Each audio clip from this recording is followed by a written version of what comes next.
خیبر پختونخوا میں طوفانی بارشوں، کلاؤڈ برسٹ، سیلابی ریلوں اور آسمانی بجلی سے تباہی، 328 افراد لقمہ اجل بن گئے، 70 افراد کی اجتماعی نماز جنازہ ادا، بنیر میں 210 افراد جاں بحق ہوئے، شانگلہ میں 35، مانسیرہ میں 23، باجوڑ میں 21، سوات میں 22، بیٹاگرام میں 15 اور لوردین میں 5 افراد جان سے گئے، 74 گھروں کو نقصان پہنچا۔ گلگت بلتستان میں تباہ کن سیلاب اور لینڈ سلائیڈنگ، 12 افراد جان سے گئے، درجنوں گھر زمین بوس ہو گئے۔ ملک بھر میں رواں برس مانسون بارشوں کے باعث سیلاب اور مختلف حادثات میں جاں بحق افراد کی تعداد 645 ہو گئی۔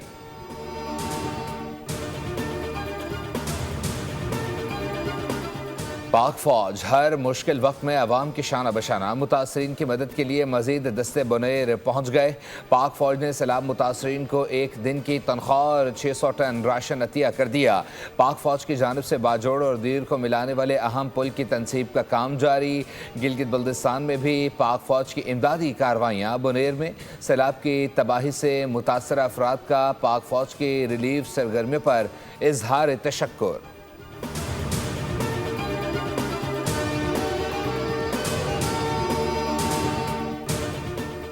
برطانوی وزیر خارجہ کا نائب وزیر اعظم اسحاق ڈار سے رابطہ، پاکستان میں سیلاب سے نقصان پر اظہار افسوس۔ برطانیہ کا مشکل وقت میں پاکستان کے ساتھ یکجہتی کا اظہار۔ ڈیوڈ لامے نے کہا کہ لندن میں ملاقاتوں کے دوران مثبت پیش رفت کی توقع ہے۔ اسحاق ڈار نے اظہار یکجہتی اور متاثرین کی بحالی کے لیے امداد پر شکریہ ادا کرتے ہوئے کہا کہ وہ برطانوی قیادت کے ساتھ مزید ملاقاتوں اور بات چیت کے منتظر ہیں۔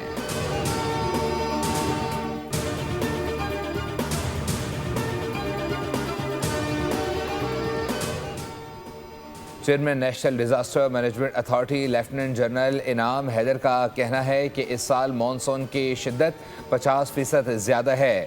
ستمبر تک مانسون کے مزید 3 اسپیل آئیں گے۔ پاکستان موسمیاتی تبدیلیوں کی زد میں ہے۔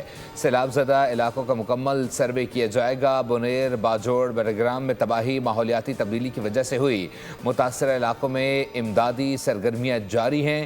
کوشش کریں گے آنے والے دنوں میں نقصان مزید کم ہو سکے۔